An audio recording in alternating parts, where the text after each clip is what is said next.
Les chances de réussite sont-elles les mêmes qu'on soit littéraire ou scientifique? Alors, je vais laisser parler Inès dans quelques instants. Déjà, ce ne sont pas des chances de réussite. Vous n'avez pas trop souvent. Il n'y a pas de facteur chance.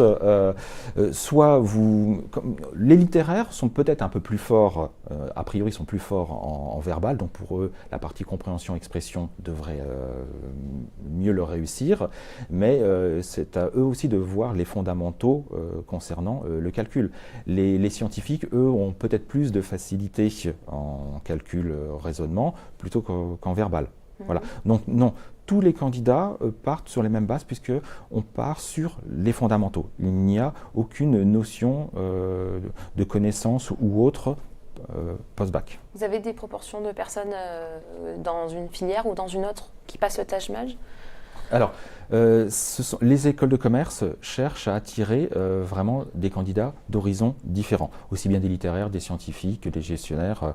Donc ce sont les établissements qui tiennent ces statistiques. Nous ne communiquons pas, puisque nous n'avons pas les proportions qui vont dans tel ou tel établissement. D'accord. Inès, t'étais en quoi? Moi, je suis en éco-gestion, mais c'est vrai que j'ai un petit background scientifique, j'ai fait un bac S. Je pense que ça aide bien en termes de logique et raisonnement. Néanmoins, comme on disait, ce sont des notions qui remontent à la terminale, seconde. Donc on a tous eu les mêmes cours. Et c'est vraiment à la portée de tout le monde. Je pense qu'il faut juste se remettre dedans, avoir le courage de refaire des maths.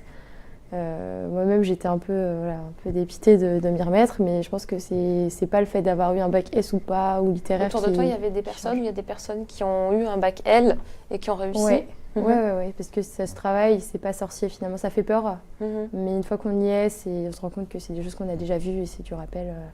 Et même venant d'un bac S, tu as eu des difficultés dans la partie numérique plus que dans la partie verbale? Ouais. Mais les notions dont parlait Inès ne sont pas des notions de terminale ou de première, ce sont des notions de collège, voire quelques notions de seconde pour des probabilités simples. Donc calcul de vitesse, tout ça, c'est du collège. Donc on peut rassurer les personnes qui sont elles, qui sont littéraires. Tout à fait. En fait, il faut reprendre les cahiers du primaire, c'est ça? Du collège, le calcul de vitesse, le triptyque, distance, vitesse. Donc, ne pas jeter vos cahiers si les collégiens nous regardent.